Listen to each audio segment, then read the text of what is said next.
Hello, everyone, and welcome to the 2018-19, I guess, school year of the Aspiring Leaders cohort. My name is Jody Pierpoint, and I am the person that started this cohort with some great friends behind me for this that supported my dream of putting this cohort together. So this is our first webinar of the season, and we have three amazing principals with us tonight. I'm going to let them each share more information about themselves with you when it's their turn, but I want to briefly introduce you. We have Onika Mayers, who is in the Cypress Fairbanks School District right outside of Houston, Texas. We have Mark McCord, who is in the Katy Independent School District right outside of Houston, Texas. And we have Jennifer Hogan, who is an assistant principal at Hoover High School in Hoover, Alabama.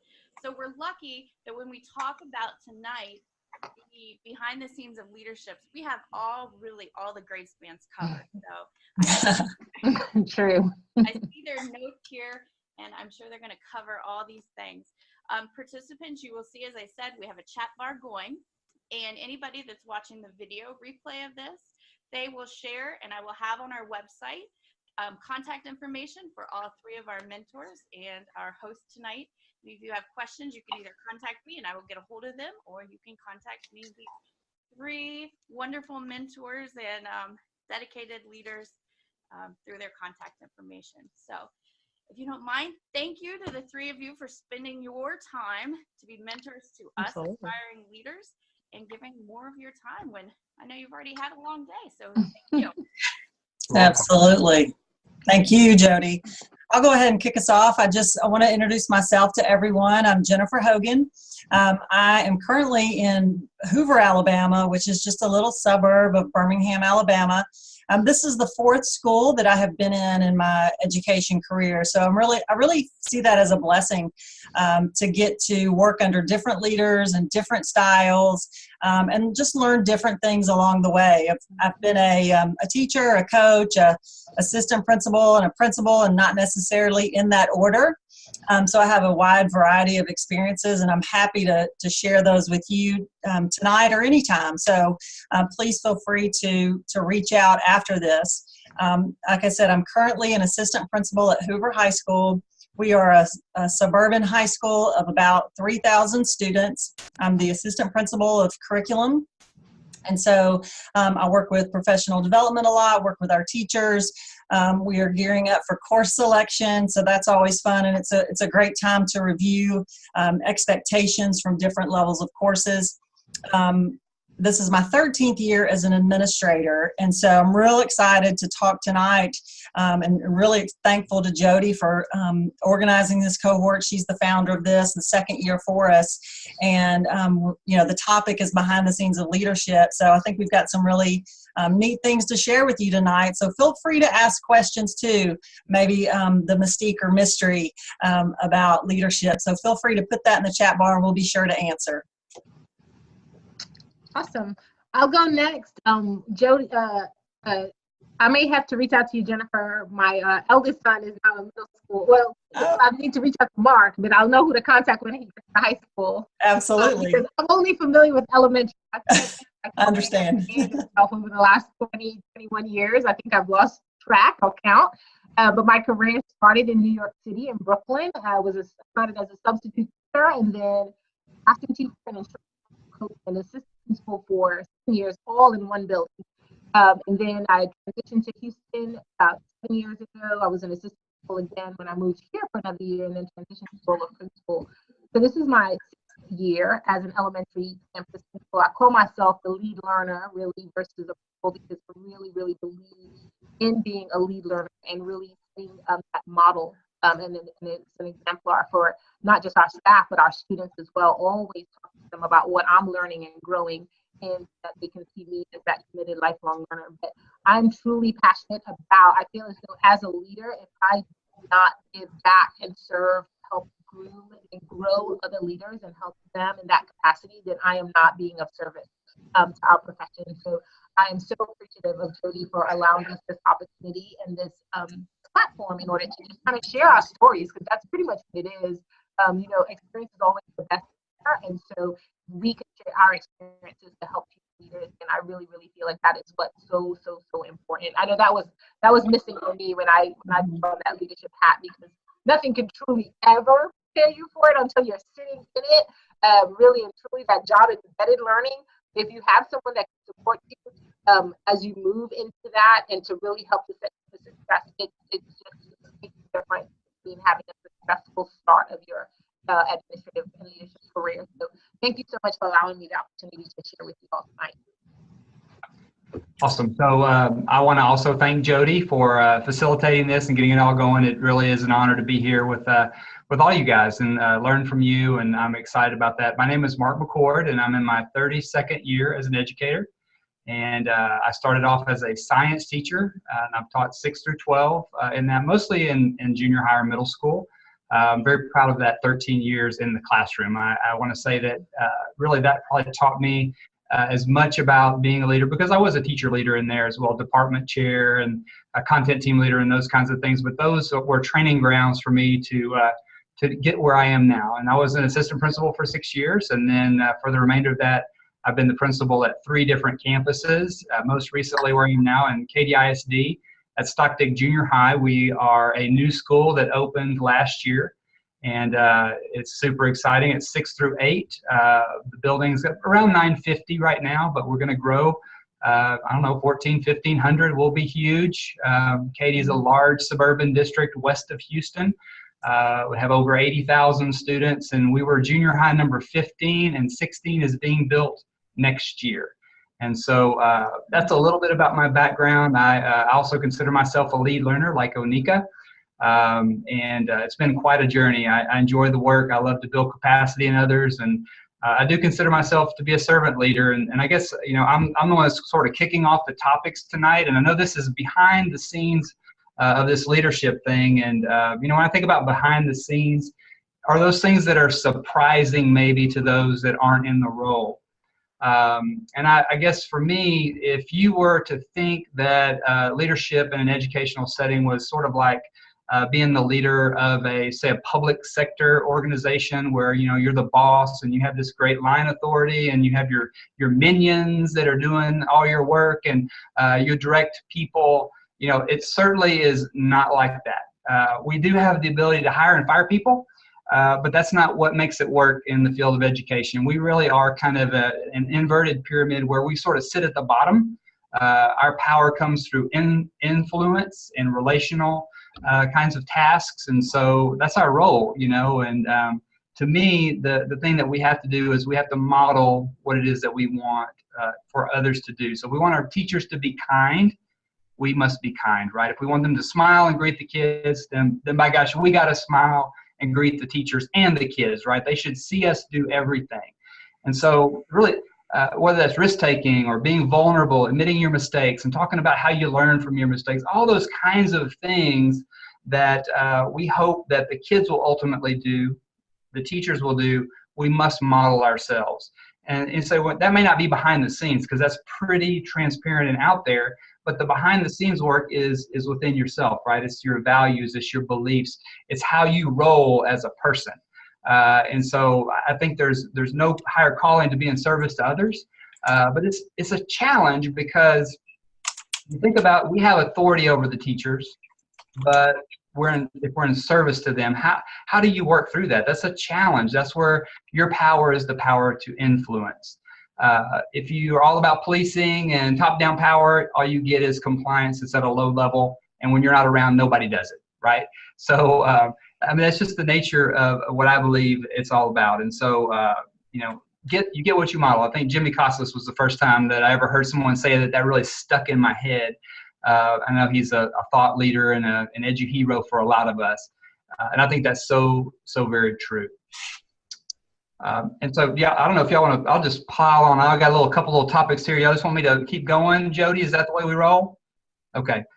So the second idea is, you know, as Onika said, you know, it's all about our story, right? Sharing our story. The human brain is wired for the narrative, right? So that's kind of how we make sense of our world and our life. And in the absence of a real story, we'll make up a story, right? It's the story we will tell ourselves. And this is especially problematic in a school setting if you don't have a clear vision as a leader. Okay, I mean, you really have to communicate. You have to have the clear vision within yourself, and then to articulate that to people is so very critical, because people are going to be telling that story, right, of what it is, and what they believe, and why they think you're doing that, or what you hope the outcome is to be. And you have to be very overt about what it is that you want, what your vision is, communicating it out. How is this something that, is this the way I do it via email? Is this how I use Voxer? Is this how I use Twitter? Here's how I use my newsletter. So you have all these different venues that you very purposefully tell your story through, because in that void, people will tell the story to themselves, and very likely that's not really what you want. And I know that one of the things that Onika is going to talk a little bit about is coming from your why, right? And really remembering that when you do communicate, when you're really casting that vision, that you always start with the why. Why? What's the rationale? What is it? What's the benefit? How does this support the work that we want to do? Not the what or the how, but the why first, and then worry about the rest. So there we go. I'll hand that off to you, Onika.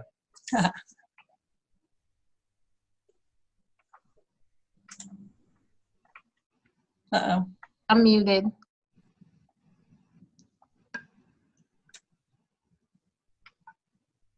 There you go. Awesome. Thanks, Mark. I really, really, really love that analogy of the inverted pyramid. Thank you so much for sharing that. And I'll tell you, I tell people all the time, like, know your why. Actually, right here on my desk is that start with why, right? Like, this is like the foundation of it all. And so for me, like Mark said, when we think about behind the scenes start with what you plant in your mind first, because then that is what goes through. For me, knowing my why is critical, but then conveying that why to others really helps them to understand why you're doing what you're doing. So for me, like my kids, my personal 3 boys are my why. And I wear 2 hats. So as a leader, I shift gears all the time, because I'm thinking about, is this what's best for kids? Is this what I would want for my own personal kids? And is this what's best for my kids on my campus? And how do I make sure that I communicate that to our staff? So when I speak to the staff, I'm always talking to them in the language of Parker and Sawyer. They know their names, they know their grade levels. I communicate like that because I want them to see that that's what I'm thinking about when I talk about decision making, right? So as the leader, behind the scenes, before you can make the in front decisions, you got to make those behind decisions, which really start with knowing your why. But you can know your why. If you don't communicate your why, then it's lost in translation. So I'll give an example of that. When I first came to my campus 5 years ago, I could have easily said, no staff members are allowed to walk around our campus with coffee, period. I could have said that in a newsletter. I could have said that in a staff meeting. I could have said that. Like that. And what would happen? Staff members would have been like, Sheila, come on, we need our coffee. But then in telling my story and them getting to know me, I explained that one day in New York, when I was an assistant principal in New York City, a campus with 1,100 students. I have about 900 on my current campus. Campus with about 1,100 kiddos. And there came that kindergarten kiddo running around the corner and came right into that teacher with a hot cup of coffee, 3rd-degree burns.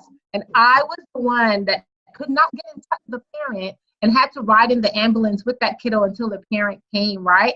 And had to console him while staying strong, wondering how long it was going to take to get there, what was going to be the outcome. But that is now the why behind why, no matter what campus I'm on, it'll always be, we can't walk around with hot drinks when students are in the building. When students are in the building, I don't want to burn any other, but you get my point, right? But it's my why that drives that decision.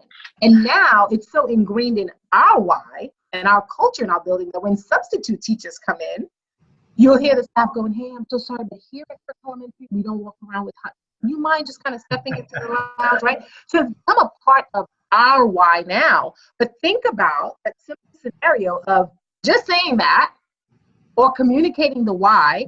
So when I needed to make that decision, behind the scenes leadership started with me having to say, I need to communicate this message to them and get them to understand why we're not going to do that here anymore, and get them to understand that. So I feel like when we think about behind the scenes leadership, it really starts with our process and our thinking, and the why is so critical as a part of that.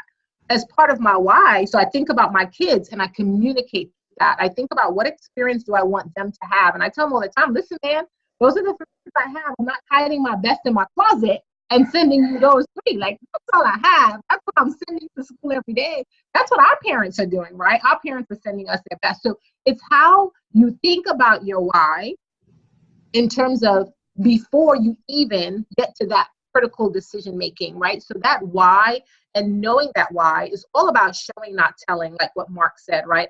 How do you model that and be transparent so that way, you know, I tell stories all the time. I tell my background stories. I tell the story of being an immigrant and being the first person in my family to go to college here in the United States, being an illegal immigrant. And I had that conversation with my staff the first time, and I shared with them about some of our students and their immigrant stories and why I can relate to parents when I'm meeting with them. And not everyone is an immigrant with that story, but what is your story that you know you're going to be able to build relatability to when you're talking to students, when you're talking to parents?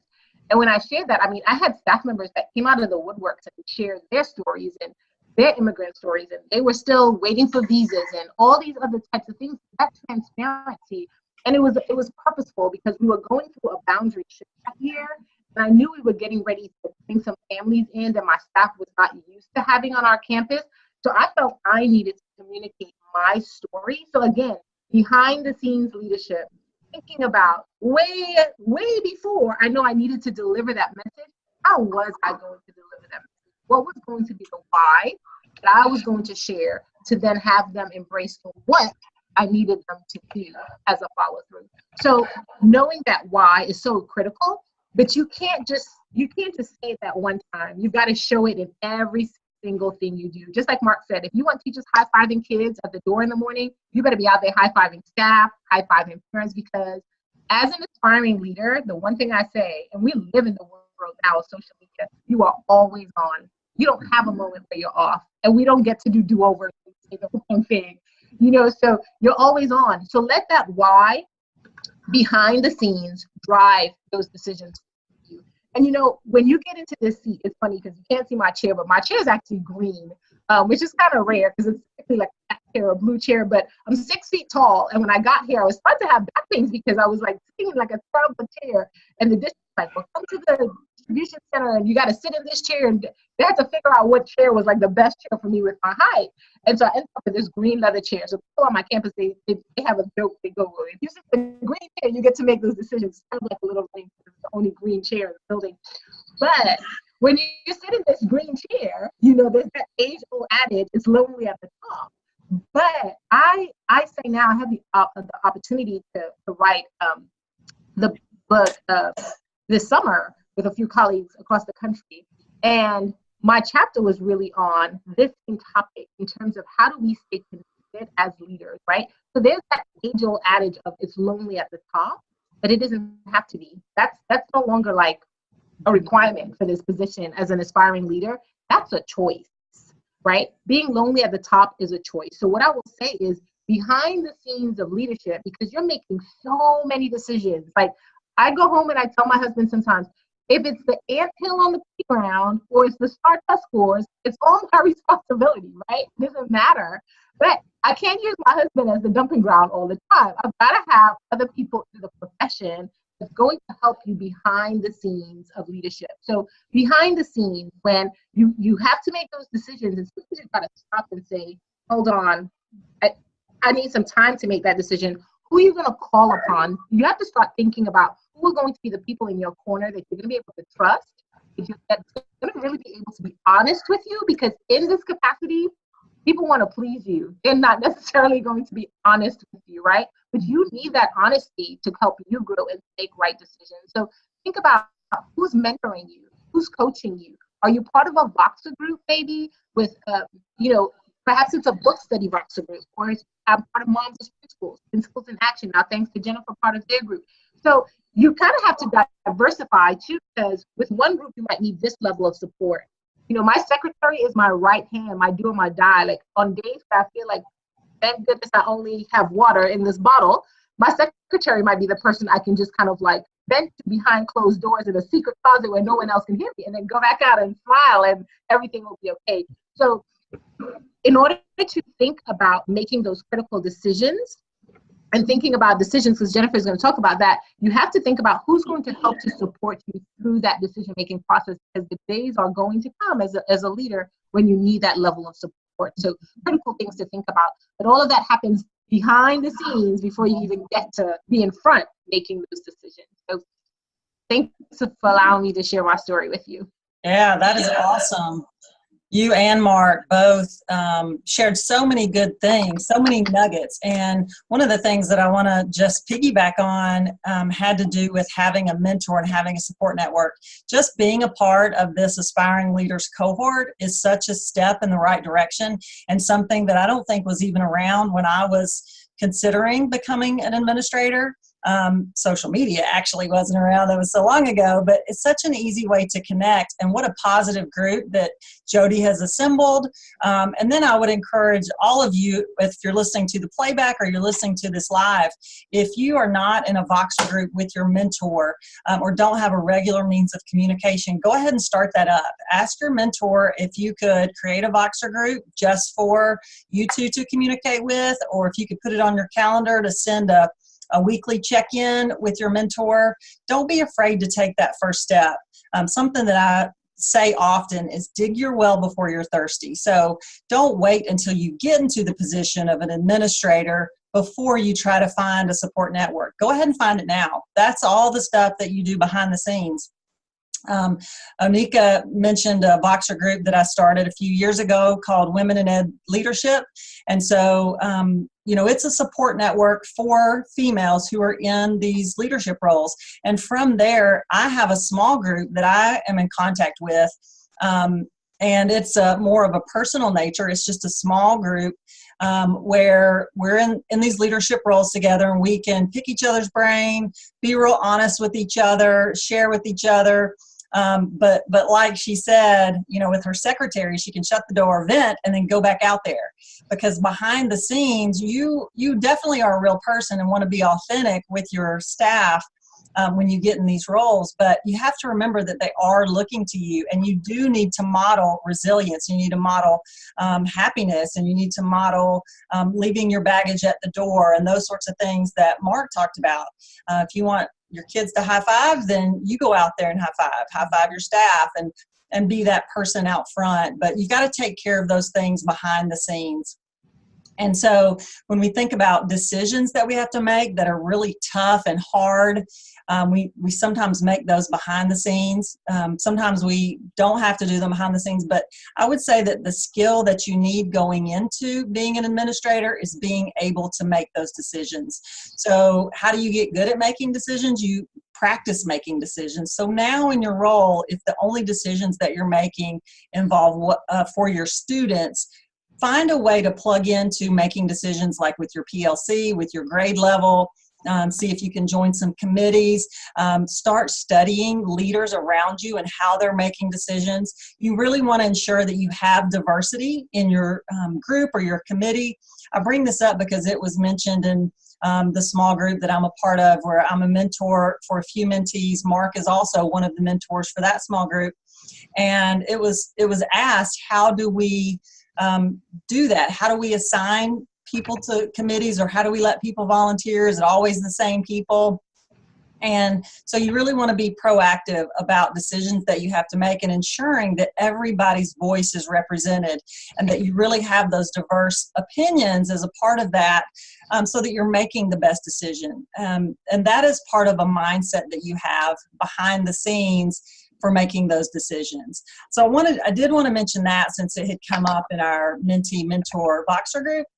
But then bigger than that, I wanted to talk about your own personal wellness. And this is really behind the scenes leadership as well, because you get into a leadership role and you're all about servant leadership and putting others first and doing for others. And sometimes we can neglect ourselves. We can, eat poorly, eat on the run, maybe not eat at all, put our exercise on the back burner, tell ourselves that we don't have time for that. We don't have time to read, for quiet time for ourselves. But I just really want to encourage you to start that practice or continue that practice if you're already doing it now, because there's no better way to serve others than to take care of yourself so that you can be your best self to help others. And I'll share with y'all. I was a principal for 2 years, and this was 12 years ago. And staying active and being healthy has always been a part of my life. And during those 2 years, because the stress was so much, and I wanted to give to other people and put everybody first, I exercised 5 times in 2 years, 5 times throughout those 2 years. And I really was not my best self. And to be able to recognize that and understand the importance of that, I just can't emphasize it enough, to really take care of yourself and think about what feeds your soul, what feeds your body, what is nourishment for you so that you can be your best self. And those are all things that happen behind the scenes. You don't get any recognition for getting up and going to the gym. You don't get any glory from eating right, or for being disciplined about your food choices, or reading a chapter in a book each week, or whatever it may be that you need. I want to just encourage you to be a little bit selfish and take care of yourself so that you can take care of others.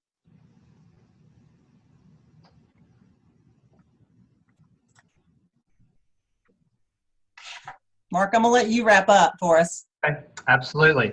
Well, we certainly appreciate everyone being here. Jody, thank you for facilitating.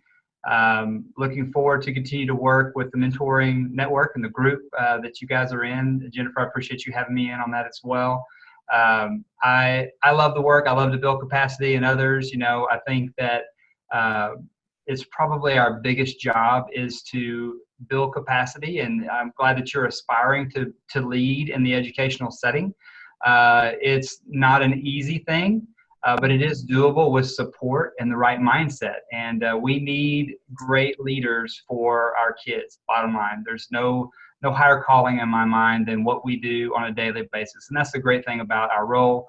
Whether you're a custodian, a teacher, an AP, whatever it is, we're in service to children, and that is a beautiful thing. So thank you for being here. And other than that, Jody, do you want to officially sign us off? Absolutely. Thank you again to the three of you for sharing, again, your time, your wisdom, your encouragement.